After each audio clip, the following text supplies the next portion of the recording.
Craig Martelle coming to you live from the subarctic. It is now getting light. Give it another month and it will be light 24 hours a day here. So you'll never know that it's 6 a.m. for me. Where are you, Audrey? I am in West Virginia right now, Eastern Panhandle. Good deal. Good deal. And Audrey's coming to us to talk about planning and productivity. Planning, Audrey's planner is one of the industry standards. So you see it, it's very robust. It is a massive, massive beast. I brought one to 20 Books Vegas 2019, and I hope we can have another one in 20 Books Vegas for 2020 to show around and show people here's what you do. So now that you're home, you have children. Yes. So have you taken on the role of teacher, mentor, play date? Yes. And actually, my husband can't go to work either, which I'm very thankful for. And we're fortunate enough to where we're confident we can land on our feet, even if he does get fired. But so mostly I manage it and then I delegate what he's supposed to do each day. So taking on that role of, but yeah, so on top of doing the kids' schoolwork, I have one in pre-K and one in kindergarten. In pre-K, they're taking it pretty loose, but because my kids are 12 months apart, they are, they don't really do anything separate. Now, my daughter does sight words, but my son is very anxious to learn them. They're just at different levels. But yeah, so we're teaching and trying to also do all the other things and, get really recentered with what's important in life. That's a good approach and a good segue for productivity and especially as we're talking planning for your day. It starts with some kind of structure, and that's Audrey has gone into that with her book about planning. That's all about the structure. Me personally, as I noted when Audrey first came on, was that she actually is dressed up for this, and I'm wearing chair clothes. This is whatever was on top from yesterday, and I did put on pants for this, so because out of respect for Audrey, is one of the nicest damn people you'll ever meet. But so yeah, I'm not going to stand up to show you that. But this is me. I did take a shower yesterday, but it's only 6 a.m. here, so my wife's not up yet. And anyway, there we are. So my day starts early, like 2 a.m. This morning, and I have written 1,500 words today, and Nice. and that is a nice start. Always a nice start to have 1,500, 2,000 words on the table by 6 a.m. So, Audrey, day planning. Talk about day planning. What kind of structure have you put in or would recommend for people who are new to, yes, you've got your kids at home now and you have to teach them in addition to, by the way, getting your words? Yeah. Well, I take everything by prioritizing it. What is the first thing we need to do? I mean, if we want to talk, that whole pyramid of survival thing, what are the needs? And really it's, okay, everybody's fed. The house is in a decent state for having 7 people in it. So Decent. Well, it's like never really clean. We're going to keep that as a relativistic, perfect word. Yeah, exactly. So, but then I go through, okay, are the kids actually ready to do what they need to do, or do I have the instructions from the teacher? Because actually West Virginia was on top of it. Our school system was already ready to go to online learning, which I was surprised because Virginia wasn't. I'm like, this is backwards. So, but if everything's ready, then I go ahead and teach, and I delegate to my husband which one he's taking that day and working with. And then, based on that, I say, okay, here's the one most important thing that I need to do today for my writing. Here's what I need to do for my writing groups. Here's what I said I was going to do to serve other people. I have actually a limited number of yeses each week because I find that I'll say yes to a lot of things. Like somebody asks me something, I say, yeah, I can do it. And then I overload myself. So I have like 5 yeses a week now. So, okay, good. But good. I really, in a time like this where everything's kind of chaotic, there's been stress, technically, a lot of people are grieving the loss of our way of life at this point, or at least for now. And so we're going through anger, we're going through bargaining, we're going through a lack of acceptance and then acceptance. And, I like all these phases of grief we're actually experiencing right now. So I found that normally I work in time blocks based on my priorities. But with everybody home, and against a lot of people, with everybody home, the kids need teaching. My husband's actually writing papers to get paid a little bit, but I'm editing them for him, of course. So, but I found that if I feel like I want to flit around and because I can't focus, actually embracing that and allowing myself to do things almost in sprints, like 15 minutes at a time, it actually works for me. And I'm harnessing that energy from being like unsettled. So there's so much energy and tension, but if I can harness that in bits and pieces, I'm actually being far more productive than if I sit down and try to force myself. Now, there are times like late at night, all of a sudden I'll get into it and bam, I'll get out the words.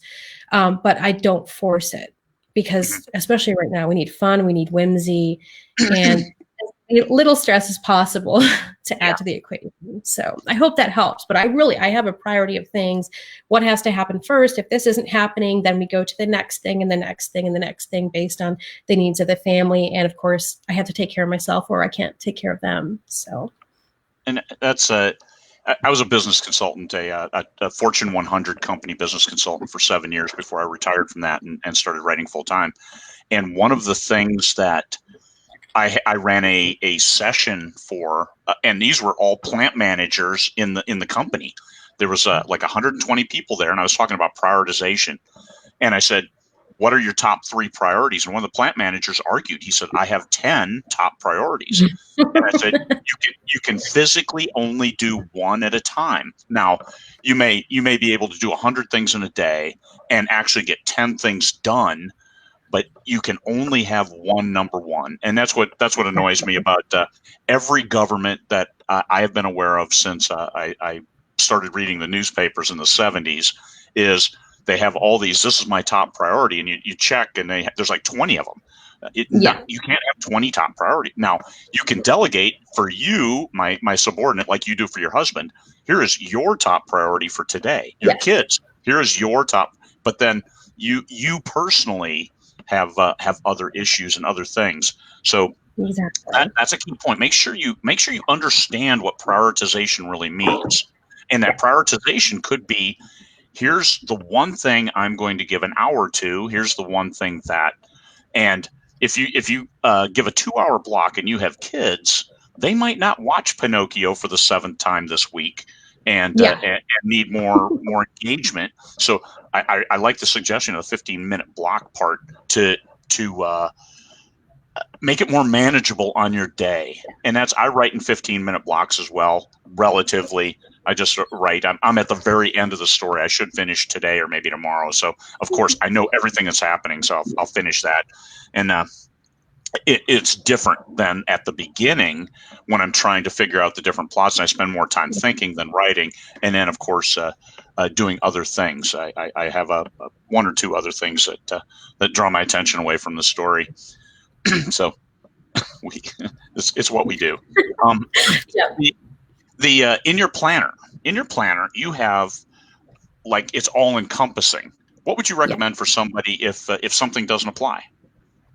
Don't use it. You don't have to use every section of this. The idea is that tool is there for you when you need it. I mean, it's one of my top tips and something I had to get over as a notebook addict. I have a tub on the other side of this desk full of retreat materials, and I went bonkers buying notebooks because they're so pretty, right? So I bought a bunch of notebooks and I picked some here and there to use for my business. It's all a business expense, so whatever. But one of the things I found, and the reason I created this big, massive, beautiful thing was because I was like, I keep losing the notebook where I had this thing and where I had that thing. And where's my story ideas notebook that I've started for the 5th time? So everything was, and I am not exact. I mean, I'm organized, but it's harder with other people in the mix. So like I would find that the kids had commandeered my pretty notebooks, and as cute as that is, they're drawing all in them. I kept, not having what I needed where I needed it. And if I have one thing, then it's all in one place. That mountain of notebooks was actually holding me back, and having things consolidated, whether I use them or not from month to month, actually has helped me be more productive and achieve more in less time than ever. And of course, it's a practice and you get better as you work on it, like anything. But actually having everything in one spot. So if I say, you know what, for this month, I'm going to tweak that social media plan that's in there for the monthly social media plan because I've got a promotion, or I've got, hey, let's make sure people know that my book's on Kindle Unlimited now because of, they're being stuck home. So, hey, let me tweak this social media plan, and hey, I got it done. It's right there, whether I want to use it or I want to tweak it. The advertising plan, like I'm not using that right now because I'm actually working on social campaigns, and that is what works for my life right now. Because I know if I add in the advertising, I'm going to geek out on that, and I don't want to let my other priorities fall to the wayside. So, so I'm working on social campaigns, but some months I use that religiously, and I really dive in and keep my target notes, my target audience notes, and things like that. But some months I don't use it. You don't have to use all those parts. Now, I do have to say I do like having the dated. And I was thinking about this because a lot of people will get like the undated, which is the ultimate authorship planner, just the undated version of this. And the dated actually helps keep you accountable to using it, because everybody would feel bad if like, oh, I didn't use it for a whole month and now I have wasted paper. So, but yeah, I really think that having everything in one place and you use what you need when you need it allows you that freedom and flexibility while still being supported as you move forward with your career. Yeah, I'm a big fan of that. I have a number of notebooks. I do have one right now. Let's see if we can get it. There's my current notebook that I use because I'm a man and it fits in my pocket. So that's Audrey's planner is if you want to build strong forearms. It's a healthy book. And here at timestamp 12:04, I'm going to give away 5 of Audrey's books. I'll have them direct drop shipped from Amazon. I would recommend the dateless versions, so you can because we're a quarter of the way through the year, third of the way through the year, and I'll ship them anywhere in the world. We'll do them right, and there we are. So comment now. The way you get in is comment now that I would like I would like a planner. And here's why. Here's what I intend to do with it.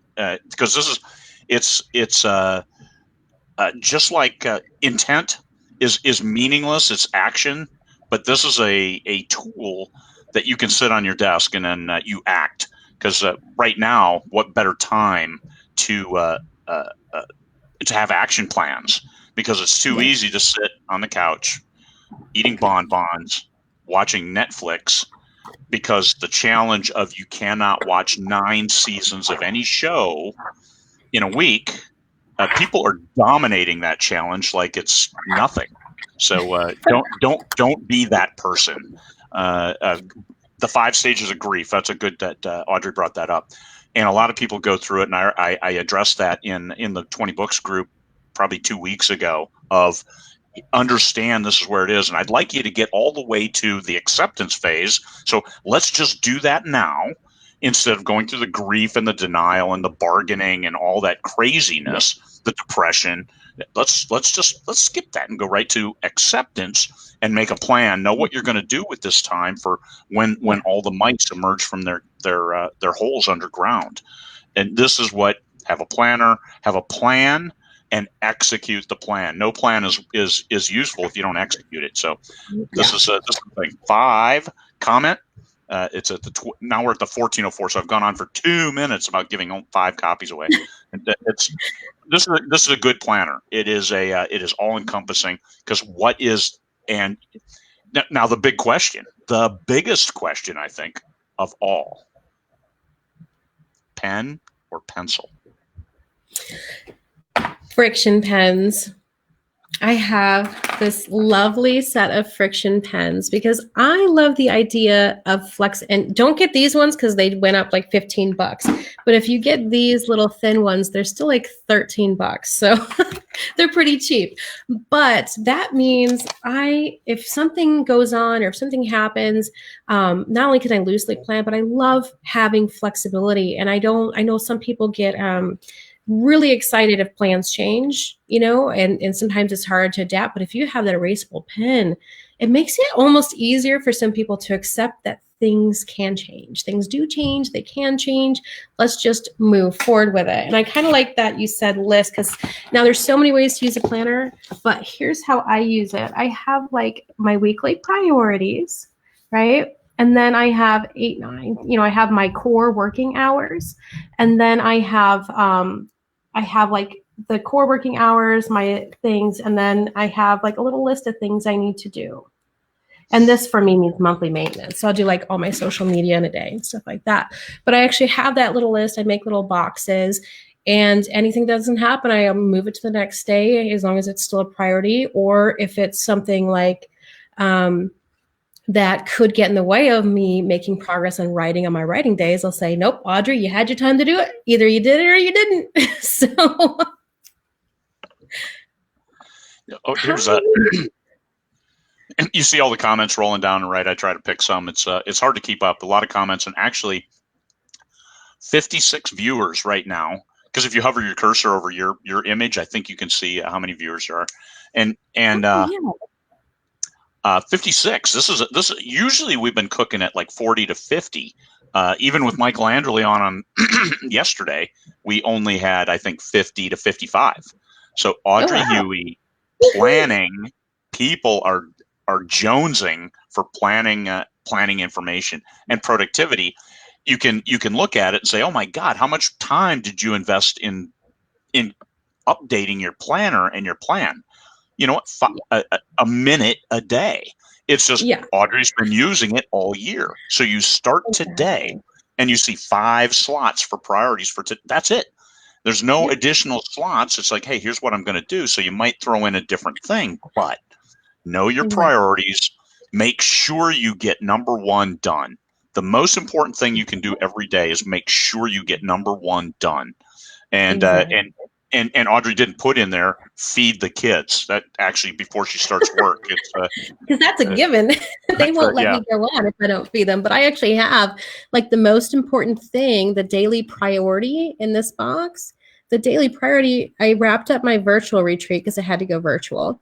Planning, because I had to do my monthly planning. And this was actually March 31st, and then monthly maintenance on the 1st. So I know what the number 1 thing is each day. And this stays open right near my main writing area. If I come up here to this writing area in my bedroom corner, then I bring it with me so that I'm always made aware of. I'm always very mindful and conscious of the fact that I decided that was a priority to moving my life forward. My husband loves to watch TV, and he's like, come watch TV with me. And I'm like, I literally cannot sit down and do that especially with everything going on. I'm thinking like, that's when everything happened, I made up a very beautiful list and it's all like pretty and it's got a great border of my top 32 writing projects. My first 32 published writing projects, which includes my thesis. So I got to mark that off. And, but I said, what are going to be my first 32? And I listed them out, and they're on like right next to my area. So I'm like, no, I don't have time to watch Cheech and Chong, which I've already watched 20 times throughout my life. You know what I mean? I don't have time to, and I don't want my time. Not that I don't have time. And I think, I say that as a misstep, but I hear that a lot is I don't have time, but it's so much about how we choose to spend our time. And I really want to choose to spend my time getting these stories and these characters on in my head in a way that I hope can help other people escape or inspire them or give them hope and or feelings of love, because I do have a romance tucked in there somewhere. But it reminds me, and having that planner right there with my daily priority, and I know, because I've already thought when I did my planning, I already know how it fits into my bigger picture, how it fits into my family and the vision I have for us. So having that there in the planning, whether I do it, the monthly planning probably takes me 15 minutes because I go through it. Like I said, I'm not using the advertising this month, so I don't use that section. And it takes me like 15 minutes to say what went well last month, what's going to go great this month, What do I want to do? How am I going to rise from the challenges that I had last month?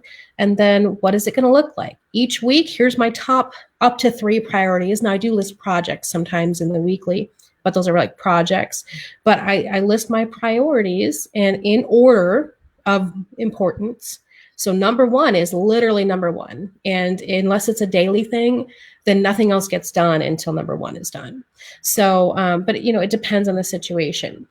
And then my weekly planning, it makes me sleep so good on Sunday night. When Sunday, I have taken like 10 minutes and kind of sketched out my week and what that's going to look like. And then I sleep like a baby. And my husband's like, how are you asleep in like 2 minutes? That's I perfect. know what I'm doing tomorrow. Yeah, don't waste time laying in bed trying to fall asleep. You go to bed to sleep. I'll share. There's my priorities. Let's see where we go. There we go. Simple enough. Tax payments. I got the first 2 done. So that was the only thing I checked off. I have other things. I'm just trying to finish this book. I don't need to write that down because my editor sends me love notes. I love it. Yes. So we'll get that done, and it's everybody works differently, but understand that right now stuff still needs to get done, and spending too much time in the state of depression or not. If you're in denial, you should be doing stuff as usual, right? But if you're bargaining, then bargain yourself on behalf of your business, because this is, and I like the way you keep referring to your planner as your business. It's your business tool. Here's where I run my business. Here's why I write the words, which is my business. So having that right mindset. So unlike Audrey, who dressed up for this, I could put on a hat and nobody would care. So put on your business hat and execute and manage your business. So that's one thing I always push people on, is managing their business. So productivity, what kind of words are you getting nowadays?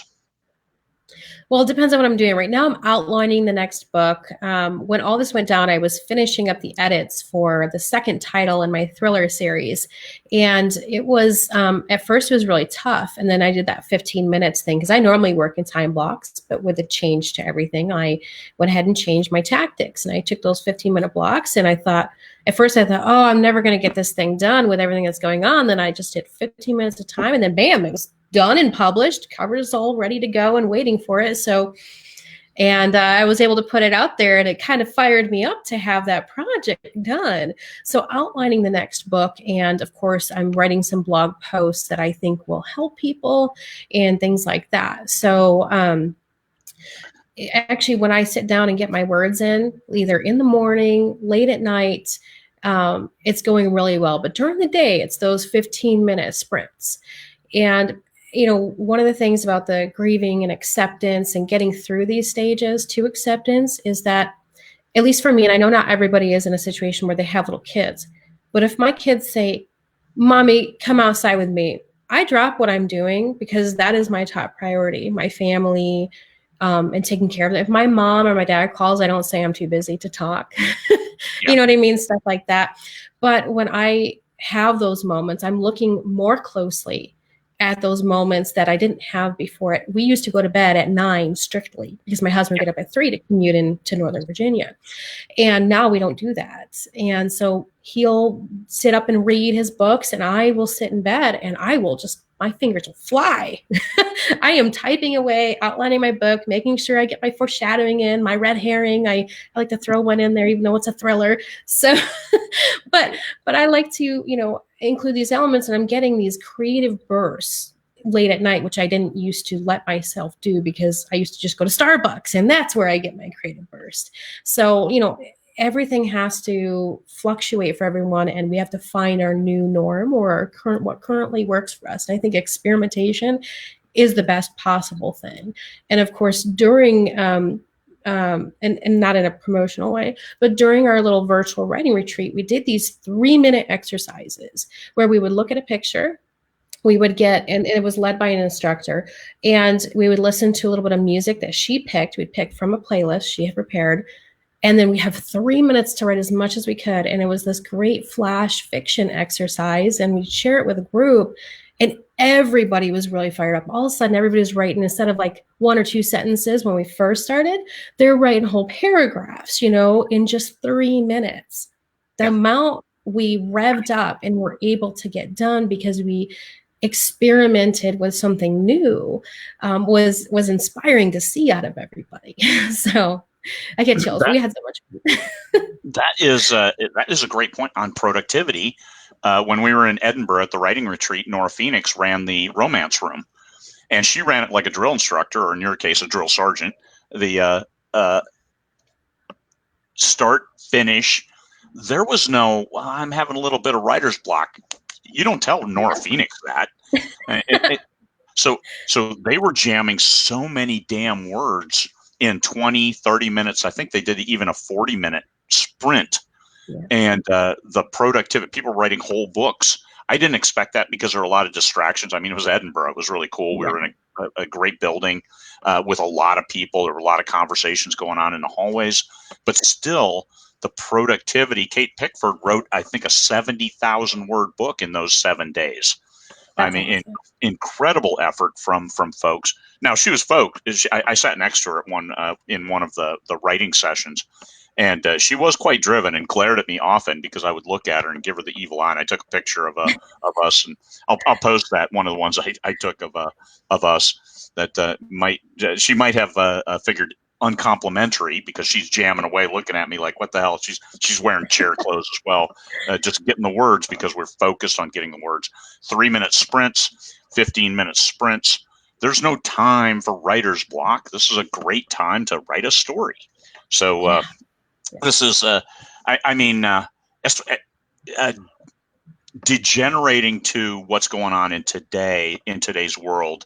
We are all going to know somebody directly who does not survive this, whether it's from a lack of medical care because there aren't any beds available when you have your heart attack, or something else, or somebody dies from the virus. We're all going to know somebody directly, and it's going to impact us.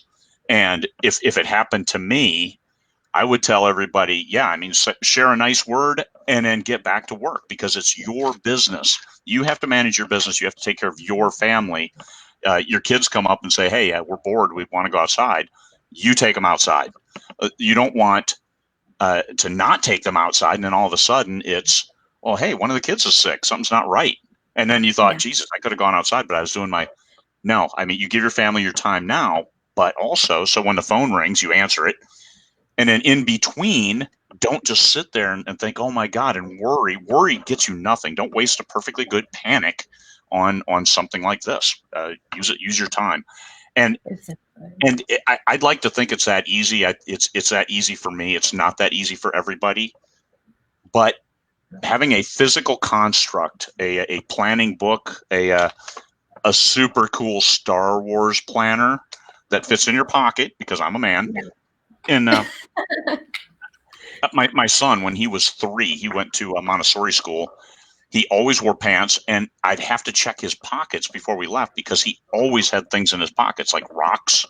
Always rocks in his pockets. It's a little boy, and I think he is always gone with that. Except he spent too much time in Europe, and he wears the skinny jeans now, so I don't think he puts anything in his pockets. But but that physical construct, which is something that says, hey, here's my business, and takes you out of where you are and puts you in a different place where it's like, I'm a business manager. A lot of self-published authors have never been the manager of a business, a company, a division, a section, wherever you worked, or have never been in the workforce, whether you were a stay-at-home parent or some other thing that this is new to you. Well, it's new. Embrace it as a professional author. Professionals run their businesses. So there's a long diatribe that had nothing to do with anything. No, that's okay.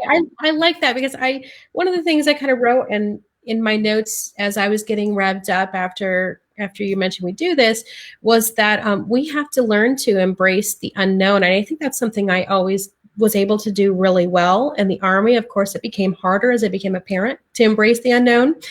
But at the same time, I'm getting back to my roots in that. And I mean, not to be too macabre, but something I've always thought about, because I'm a history major, over there, I'm a history major, is the legacy that I leave behind. Now, I probably will never have my name equal to Cicero or Cicero, but at the same time, I want to make sure that I'm leaving a legacy in the way that I interact with people, the way that I impact people's lives and make a positive impact in the world, and of course the literature I leave behind. And so at first I thought, well, how can I write these thrillers which are very dark? I'm not going to lie, they're dark, but they deal with, issues that are really important to me. At first I thought, well, how am I going to write this? Nobody's going to want to read this. And then I go back to, and this I filled out at the beginning of the year when I had some other projects. But in my manuscript section, I actually say, what makes this story special? Why is it important? And for me, what I wrote there for my next book is because it raises awareness about human trafficking and missing persons. And I think, especially with that going on right now, for me, I thought, well, what are those people going through in this crisis? We can't forget about them. And I know there's a lot of people who aren't forgetting about them. And you know what I mean? So I'm trying to imagine what the lives are like of people that are in that situation right now that are being trafficked. Are they being exposed? Are they, still being treated, in a way that they don't matter? And so I'm still going to write this book, even though it's dark and it's hard to do. And if no one reads it, then whatever. But at least I paid homage to what was an issue that was important to me, and showed my kids to follow through on standing up for something that's important to them, So that's my little cliche legacy there, legacy thought, Oh, you But bet.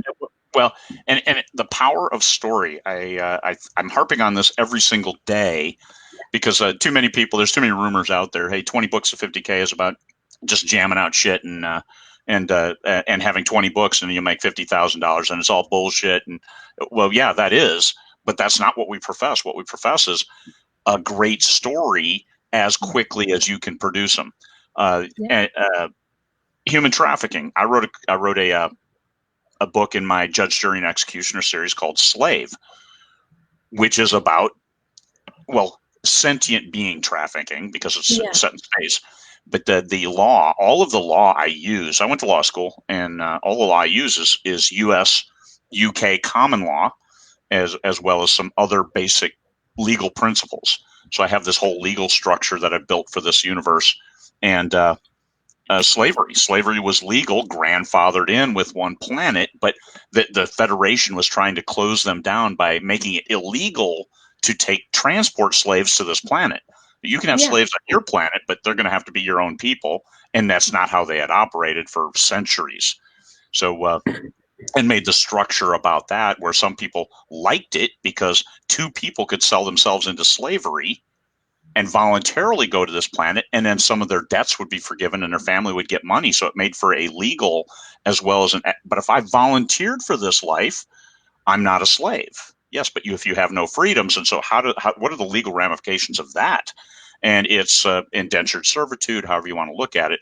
So I wrote a book on that. It was fairly well received, the whole Judge, Jury, and Executioner series, because I work in a little bit of law, but then make it an action thriller expanse kind of book. And that's the one I'll finish today or tomorrow. Still working on the final wrap up, the major final scene, which could be 10, 20,000 words that I need to write by today. I'll jam on that as soon as we're done. But I'll look through, see who wins the books, and try to get those ordered today. And I'll just randomly select 5 people from the comments on who would like them. Or actually, I'm gonna put that all on Audrey.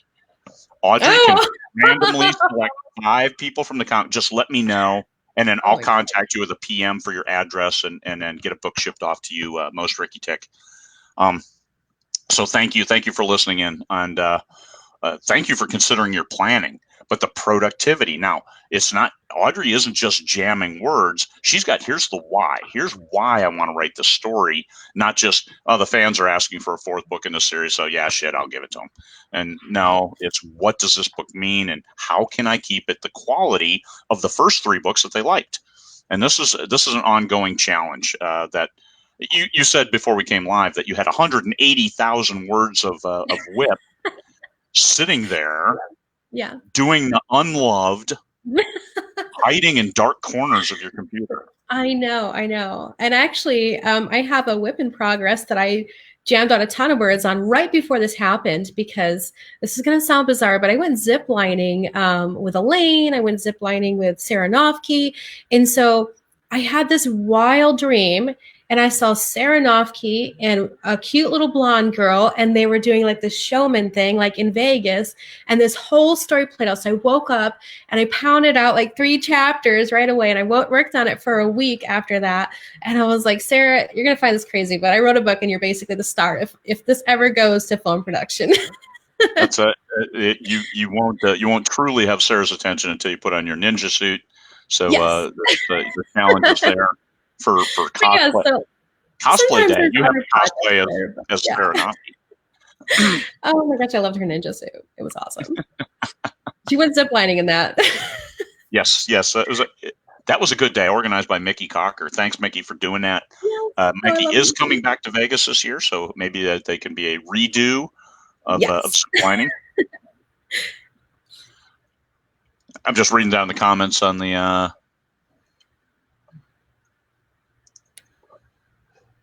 There we go. Do you want me to pick them now or like read later? No. At the end, after we finish, okay. and just we'll announce the winners, and so we can focus on productivity. So, how many words a day are you getting nowadays? Again, it depends on what I'm doing. So, but typically I can get between 2,000 and 3,000 words in a day when I'm sit down and I'm working on my fiction. And of course, it's plotted out well. But I'm in the beginning of this new book, which again is kind of like you said, it's more thought. I'm trying to make sure the plot lines up, trying to make sure my characters have their arcs, that I'm not putting too much into this book. I've had to take scenes out and put them in the third book. So, it's really organization and getting things in. But when I'm, especially now that I've found my groove and embraced my 15 minutes here and then in the morning and in the evening, then it's 2,000 to 3,000 words a day. So, and on top of when the kids are out there and looking lonely, I say, let's blow some bubbles real quick, because what's more fun and whimsical than bubbles? And that's in 15-minute sprint blocks. Yes. Yeah, exactly. Because there's so much going on with 7 people. It's 1 minute I got to clean, and the next minute I'm cleaning up some other mess, and then the cat and the dog are fighting, and then because my cat is probably twice the size of the dog, so and he's the one, you're Brutus. I was like, oh, it's like Ajax, my cat Ajax, and then so so when I get that 15 minutes real quick and everything's quiet, I'm like, let's do this real quick. And that's nice for benefit of my. Oh, no, I do not have time for writer's block. But that's why I don't really outline like snowflake method. I write, here's the scene. Like in scene 1, I'm catching up with a character who is a victim of trafficking, and she's stuck in that situation. So I open up the book with what her norm and her world looks like. And then, so all I have to write is Natalie. I have to write her name for that first scene. And I know what's coming. I'm already working on it. I work on it in the shower. I work on it while I'm doing dishes or cleaning up the next mess. You know what I mean? I'm sorry. I hate housework. Just a heads up. It's my least favorite thing in the world. So decent is the standard you set to begin with. And decent is so relative because no one's coming over, which is usually the only reason people clean in the first place. So. Exactly. But so I'm constantly working on it with my mind. And so for me, when I outline, I'm just writing the quick little tidbit, 1 to 5 words about what the scene is, and outlining it and then putting them in order and making sure I'm not jumping the gun. And then I refer back a lot to my favorite book, which is K.M. Whalen's character arcs. To make sure that I'm hitting everything where I need to hit it, because it really helped me with my first book. So I refer back to that all the time. Hang on just a second. Catching up. What are you drinking, by the way? Gatorade and coffee. Black coffee. I can Coffee and then imagine. Gatorade. Geez, it's a harsh way to treat the body. Yeah, I'm on a weight loss challenge, my own Yeah, personal one. So I'm posting every morning. Here's my yeah, weight, and because it's putting too much pressure on my lungs, which yeah. aren't working great. Yesterday was a horrible day. We went down shopping. I didn't get out of the truck. My wife covered up and went in and did the heavy lifting, and still that yesterday did me in completely. So I finished the day with 1,600 words or something like that, and was pretty much a an invalid. And I thought I was going to go down, and with chills and all that. But today's back Yeah. to normal. Oh, Um, thank goodness. so I have no idea what that was about, and glad that it has kind of passed. It it's a champ, but I've got. It's like, okay, if the chills and fever came back today, what would I do? I would finish this story. I would write what the next book in the Nightwalker series would be. I would touch up the very, very detailed, 10,000 word outline for the Yeah. last book in my Bad Company series, and all of that. And then I would shoot everything to my editor and Michael Anderley, and then prepare for the worst. So, because Exactly. Legacy, Yep. I want these series finished, and I'd like to have them finished in the way I want. I picked up a series from Frank Roeder's called Nightwalker. It was found on his computer after he passed away in 2015, Oh, and it was wow. a Western author, 3.5 books of a post-apocalyptic, like almost like a superhero. He gained these special powers while hiding and waiting for the radiation to clear. Yeah. And it's his journey to get back to his check on his wife and son. 3.5 books, and there they sat. So we picked them up because we do post apoc, and I touched up the first 3.5 books. I finished that fourth book, the half, and I've written since three new books, three new stories. But we had no idea where Frank wanted to take the story because he Yeah. didn't put any additional notes before he passed away. He had never published it, so it had no. It was just like something he dabbled with in the background. So your 180,000 words of whip, would Yeah. it really hurt if the mostly finished book, if you just put a few lines of here's how I want this book to go, here's what Yes. the character. So those kinds of things, talking like not to be morbid, but Yeah. Frank But Roeder's, I had to think make it about up it. now.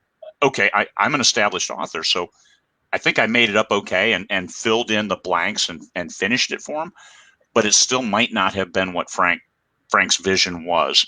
And all he needed was a few lines of, "Hey, they successfully find him after a big trial, and they had transferred down to Key West where the weather was better." So who knows what? So those that's all I would have needed to Yeah. to then finish it in Frank's vision. But since I had nothing, and it's just the last few sentences looked like mine. It was he had just written them and then left and didn't Yeah. address that ever again. And I'm like, okay, this is where he started, where he was just this is first draft, just jam some words, got the sentence in, and then just stop writing like mid sentence. There it is. Here's the stories. So Oh, so your legacy, if you have those whips, if you have a planner, all of that stuff can go to here's what I wanted for those stories. And it's not yeah. morbid, it's legacy. That's your business hat. When you put your personal hat on, don't go outside. Take it, wash your hands, do that. So that's how you can what you can control now. I am probably I fill these out and then I have to print more pages for the story ideas section. So I give a complete little brief and then of what the story is, and then I actually think my daughter is going to be a lot like. Well, I'm hoping that if something happens, she could take, because I keep my planners, of course, I keep them and they're full of story ideas. So the older ones don't go into the new planner because I'd never have space. But I really, she is already turning up as a writer, and her teachers, even before they realized I'm an author, they said she is such a good storyteller, she's going to be a writer. And I was like, oh, that's great. And I hope she'll pull like a Todd McCaffrey and continue on the work that I began, you That know. would be great. Yeah. No, I'm not. I lived in Florida. I'm not moving to Florida. There's bugs. One word, bugs. Florida. I lived there for 3 years. I was one of the stalwarts who played golf in the summer in Florida. It was very hot and sweaty, and I didn't mind it as much as long as you have air conditioning, you're okay, and work inside. It's not like I don't work inside anyway. We have the opposite. It's ridiculously cold, but as long as you have heat inside, you're okay. So I've lived there once. I actually don't want to live in the future someplace I've already lived. So we're looking at Spain. We're looking at Cabo. Who knows where? But it'll be someplace that's not minus 40 in the winter. And April 4th, right? Today's April 5th. April 4th, it snowed 6 inches here yesterday. Now, the good news is it was 32, 33 degrees, so it's melting. So one of my jobs today, my one that I have to do today, is I have to knock out the ice chunks from the gutters, which I took off my runners from the gutters so my dog didn't trip over them in the winter or step on them and crack them. But unfortunately, she passed away, and I haven't put those gutters back on because it wasn't clear to run the water off the roof. We have like 3 feet of snow on our whole roof. So there's going to be a lot of water coming down there, and I don't want it coming right next to the house. So one of the things I need to do is put on my gutter extenders that I took off for the winter. So those little things, which of course that means shoveling some snow out of the way because we've got this mountain of snow that's now getting welcome to the Arctic, the subarctic. So this is how we live up here. Florida, okay. I don't mind it. Maybe someday we'll do something in Orlando because it's easy to get to. The big thing when we do a 20 books event, and don't recommend any place in Orlando. I don't want to hear recommendation. The great things about 20 books events is we try to make them where it's easy to get to. Bali wasn't so much, but Vegas. This is why we choose Vegas. It's the cheapest city to get to. Atlanta isn't a bad city to get to, but it's a huge city. New York, Chicago, too expensive. I'm not going to any big cities like that. LA, definitely not going to California at all for any reason whatsoever. I lived there for 4 years, and I'm not going back ever for any reason whatsoever to California, and probably not New York either. So Orlando looks great. Atlanta looks great. So who knows where we'll move whenever we leave here. But it's getting a little hard for me and for my breathing, as we found out yesterday.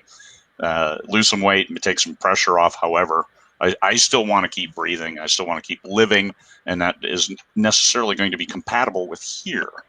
However, when property prices plummet, I don't want to lose my ass on this house. So we may be here longer just because of, I mean, what a dichotomy, and that we degenerate from productivity and planning. But I think no, that's okay. I'm just gonna say there's this cute little place, Romney, West Virginia, and if you go up on top of the mountain, they actually have give right of way to aircraft because the airstrip goes right over the drive up the mountain, and nice. It's beautiful and cheap. Yeah.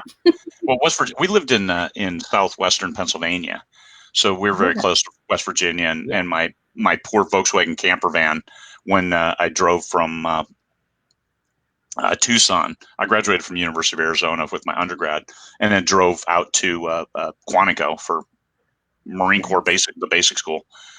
And through West Virginia, my poor camper van, I had blown a cylinder, and I was still on 3 cylinders. I was able to make it through West Virginia, but some of the mountains took me down to 30 miles an hour. Wow. It was just what it is. But the 5-year plan, so productivity. Yeah. 5-year plan, and that's all in my head. All my stuff is in my head because except for that which is in the Star Wars planner and my whiteboard, which actually I cleaned off. Knowing where you want to go. So for me, we were able to Skype with my grandkids yesterday. My son and his wife and they're in mandatory quarantine in Australia. So I Skyped with them, and that also is a good grounding because here they're counting on all of my stuff to provide that legacy for them. My son is now writing. He put a short story in my last fantasy anthology, and he's always written. He's always told stories. When he was 4 or 5, he could draw a Teenage Mutant Ninja Turtle exactly like the comic.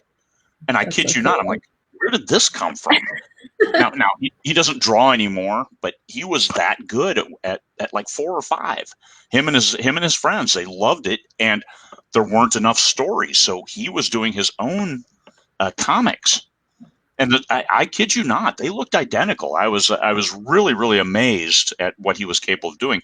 But it wasn't about the turtle; it was about the lack of story. It wasn't there, so he felt he had to write it, so he'd draw it and then just tell the story. Um, That's awesome. so that legacy, Todd McCaffrey, a friend of mine, and I've had some great conversations with him on writing. And one of the challenges he said was, "I'm not Anne McCaffrey."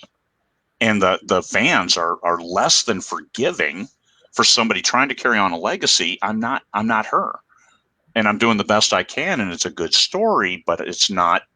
And it's a hard way to go. Now he has a lot of his own science fiction and a lot of his other. He's got a steampunk series that's cranking, and all kinds of good storytelling, just different.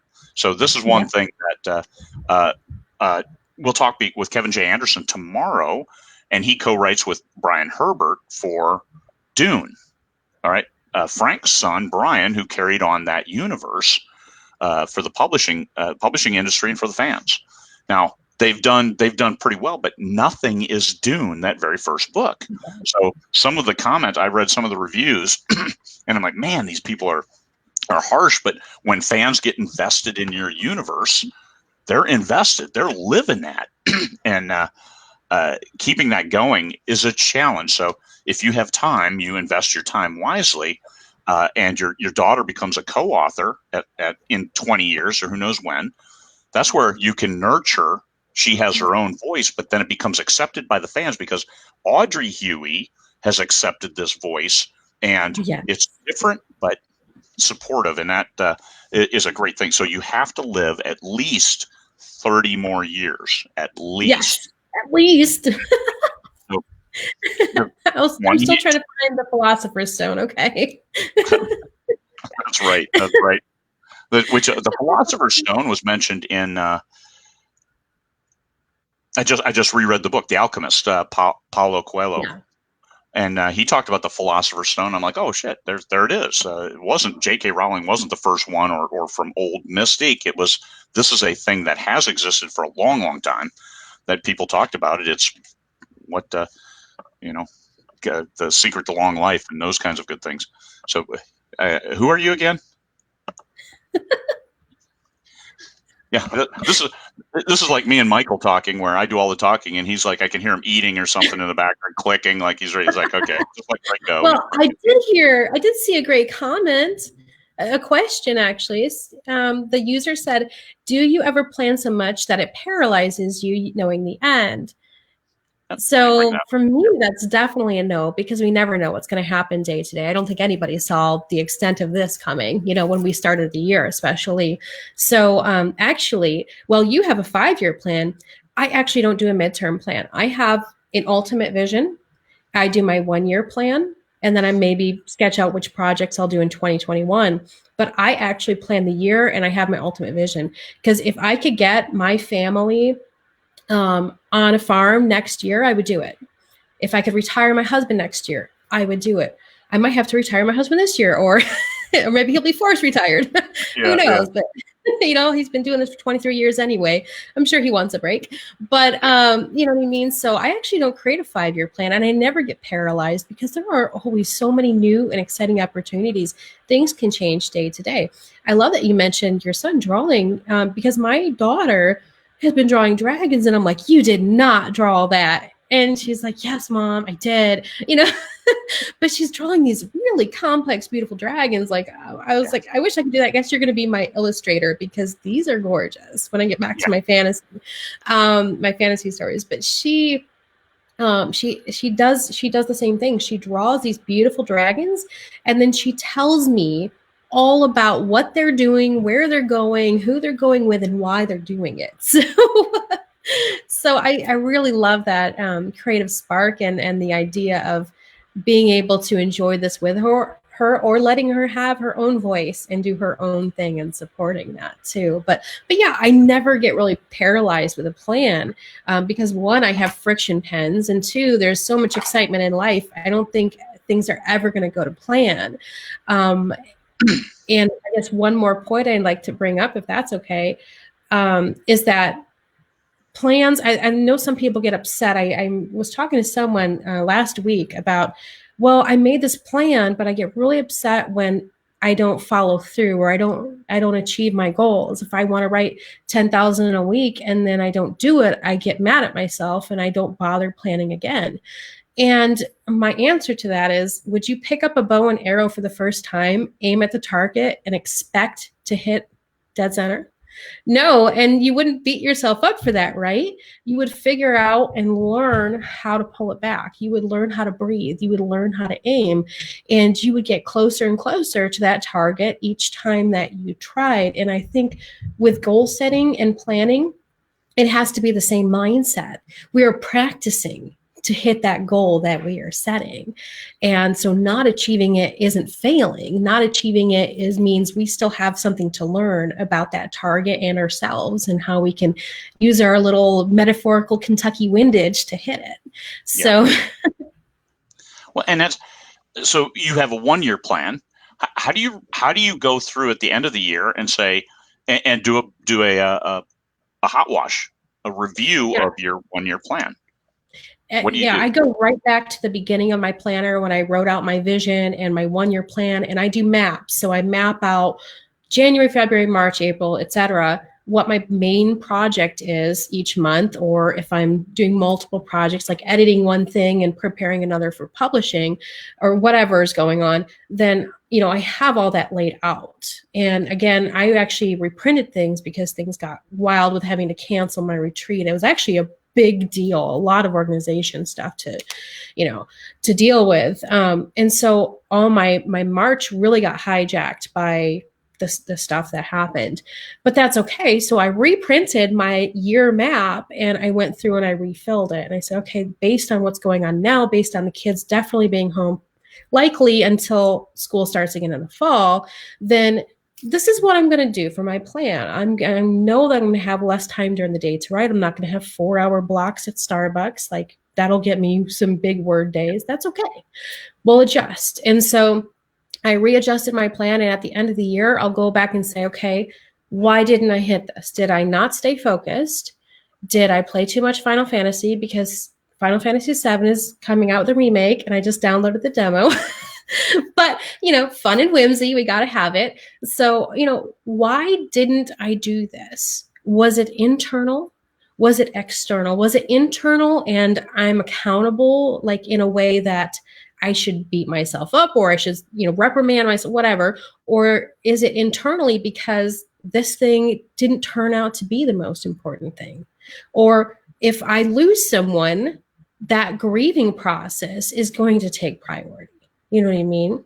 So it really comes down to taking an honest look. And I think something I was going to mention before was I loved the book Profit First by Michael Michalowicz, I think is his name, because he talks about being an employee that you have to manage. You have to be a manager and an employee and a technical specialist all at the same time. And I think that is really applicable to writers, especially. But, I'm going to have to look at myself as a manager like I would when I was an NCO and do counseling for myself. I'll have to do my own monthly counseling. I have to do my own yearly counseling and say, realistically, what was going on? What do I need to improve? What do I need to do better? And how do I make sure I'm doing that without degrading my mental health, or my physical health? Because at this point, I used to be able to go 2-3 weeks getting 3 hours of sleep a night, when I was in my 20s. But as, and now that I'm in my 30s, that does not fly. 30s with 2 kids and a house full of stress, that doesn't fly. So I know that I need my sleep in order to have optimal brain function. This is where I get to my little analytical self is, what do I need to do to get optimal brain function?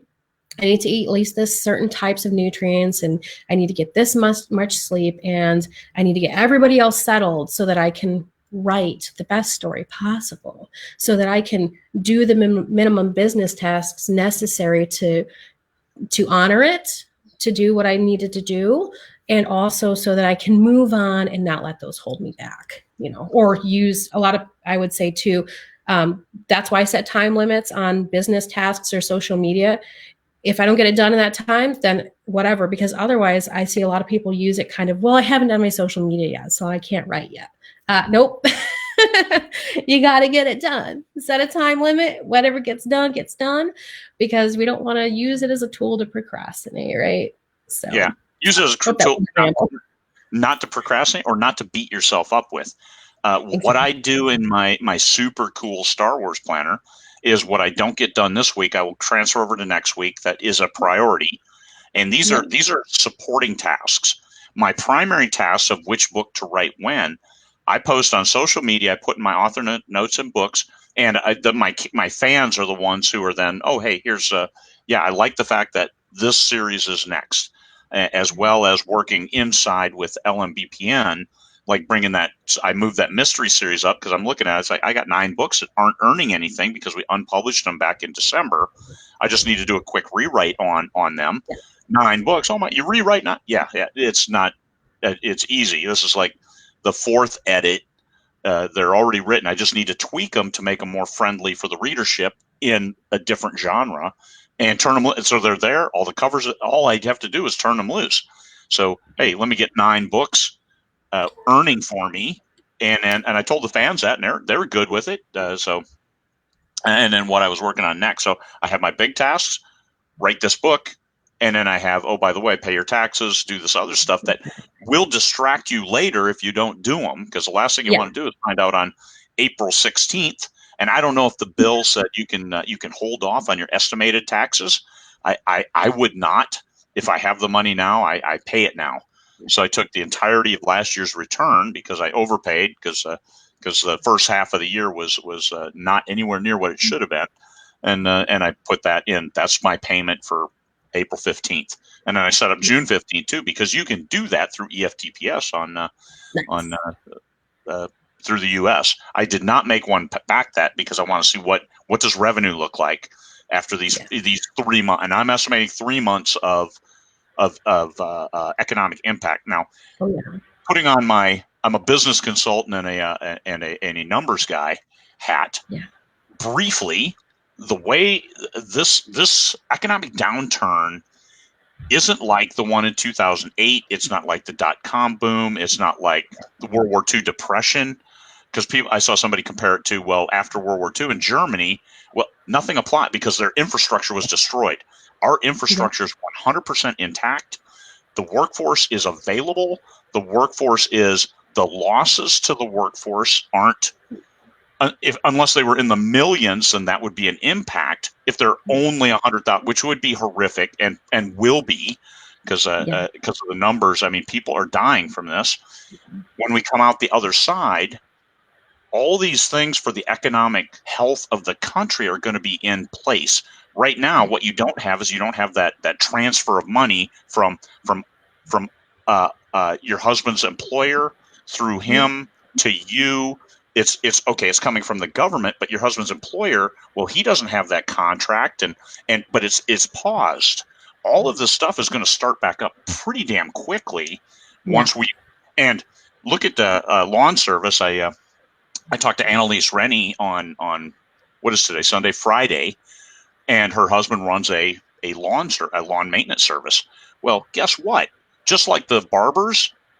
How many people are going to need a haircut? You will not be able to get an appointment as soon as hairdressers can get back in business, and masseuse. Yep. So I got that one ready to reschedule. Oh my God. Well, that's what I gave my wife for her birthday on March 1st is, hey, as soon as you get back from Spain, which is where she spent half of March.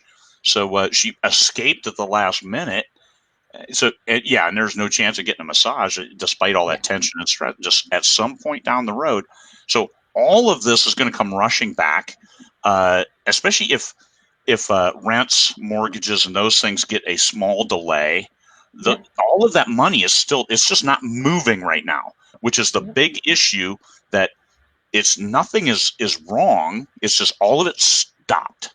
Yep. It's like stasis. So if you're in science fiction, we're all in stasis, and it's cool because as soon as you come out of stasis, the monsters come out. You got to fight them. All the natural stuff has to happen.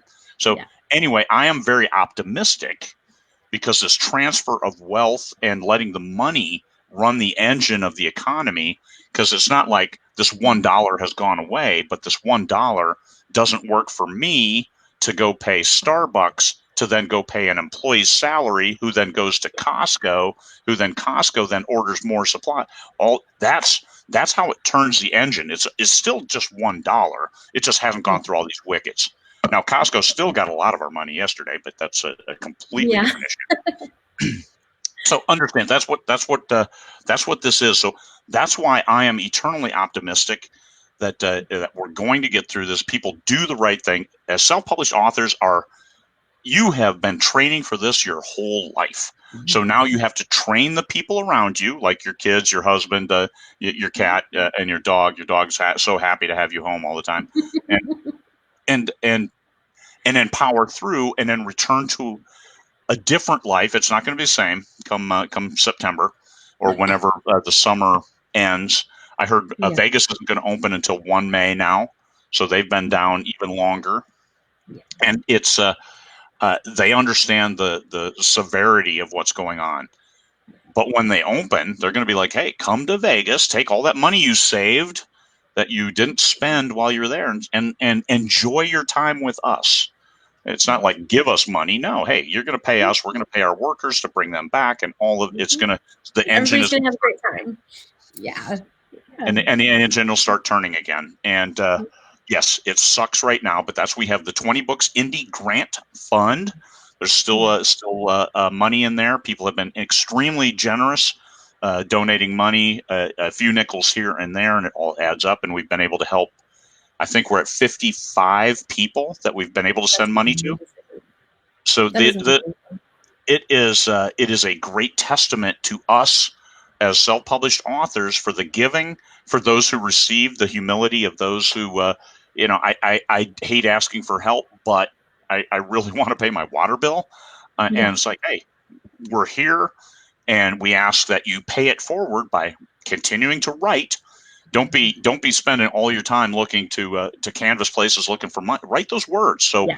your investment in your future, you publish that book, and 2 months, 3 months down the road, you start seeing revenue from that book. So that's what we ask back, is simply be kind, pay it forward when you can, and manage your business. We don't want people so paralyzed by God. I have 17 cents in my account. That was one of the stories. Was I have 17 cents in my checking account. I have seen those days, and they are grim. And it's nice when you're part of a professional organization that costs you nothing to join.